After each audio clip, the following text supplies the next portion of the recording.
ನಮಸ್ಕಾರ ಎಲ್ರಿಗೂ, welcome to my channel. ನಾನು ನಿನ್ನೆ ಮಂತ್ರಾಲಯಕ್ಕೆ ಹೋಗಿ ಬಂದೆ. ಜನ ಜಾಸ್ತಿ ಇದ್ದಾರೆ. 1 ವರ್ಷ ಆಗಿತ್ತು ನಾನು ಹೋಗಿ, ಮತ್ತು ಈಗಲೇ ಹೋಗಿದ್ದು.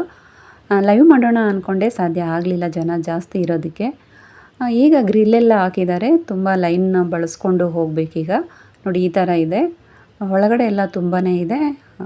ಅಷ್ಟನ್ನು ನಾವು ಬಳಸ್ಕೊಂಡೇ ಹೋಗಬೇಕು, ಡೈರೆಕ್ಟಾಗಿ ಹೋಗೋದಕ್ಕಾಗೋದಿಲ್ಲ. ಈಗ ಇದೇ ತಿಂಗಳ 29 ರಾಯರ 355ನೇ ಆರಾಧನಾ ಮಹೋತ್ಸವ ಇರೋದ್ರಿಂದ ತುಂಬ ಜನ ಜಾಸ್ತಿ ಇದ್ದಾರೆ. ಹಾಗೆ ಈ ಸಲ 3 ಲಕ್ಷ ಜನ ಬರುವ ಸಾಧ್ಯತೆ ಇದೆ ಅಂತ ಹೇಳ್ತಾ ಇದ್ರು. ಇದೇ ತಿಂಗಳ 29 ಪೂರ್ವಾರಾಧನೆ ಹಾಗೂ 30ನೇ ತಾರೀಕು ಮಧ್ಯಾರಾಧನೆ. ಈ ದಿನ ರಾಘವೇಂದ್ರ ಸ್ವಾಮಿಗಳು ಬೃಂದಾವನವನ್ನು ಪ್ರವೇಶಿಸಿದ ದಿನ ಅಂತ ನಂಬಲಾಗಿದೆ. ಈ ದಿನಕ್ಕೆ ವಿಶೇಷವಾದ ಮಹತ್ವವಿದೆ.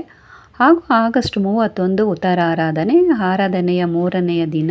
ಈ ಸಮಯದಲ್ಲಿ ಮಂತ್ರಾಲಯಕ್ಕೆ ಹೋಗೋದಕ್ಕೆ ಸಾಧ್ಯ ಆಗದೇ ಇರೋರು ಮನೆಯಲ್ಲೇ ರಾಯರ ಫೋಟೋ ಅಥವಾ ವಿಗ್ರಹ ಇಟ್ಟು ಪೂಜೆ ಮಾಡಬಹುದು. ಮೊದಲಿಗೆ ದೇವ್ರ ಮನೆಯೆಲ್ಲ ಶುದ್ಧಿ ಮಾಡಿಕೊಂಡು ರಾಯರಿಗೆ ಹೂವು, ಗಂಧ, ತುಳಸಿ ಅರ್ಪಿಸಿ 2 ತುಪ್ಪದ ದೀಪಗಳನ್ನು ಬೆಳಗ್ಗೆ ಮತ್ತು ಸಂಜೆ ಹಚ್ಚಿ ನೈವೇದ್ಯಕ್ಕೆ ಹಾಲು, ಬೆಲ್ಲ, ಕಡಲೆಬೇಳೆ ಪಾಯಸ, ಅವಲಕ್ಕಿ ಪಾಯಸ, ಚಿತ್ರಾನ್ನ ನಿಮಗೆ ಅನುಕೂಲಕ್ಕೆ ತಕ್ಕಂತೆ ನೀವು ಮಾಡ್ಕೋಬೋದು.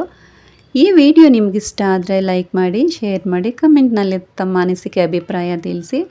ನೆಕ್ಸ್ಟ್ ವಿಡಿಯೋದಲ್ಲಿ ನಾನು ನಿಮ್ಮ ಜೊತೆಗೆ ಭೇಟಿ ಆಗ್ತೀನಿ. Thank you for watching.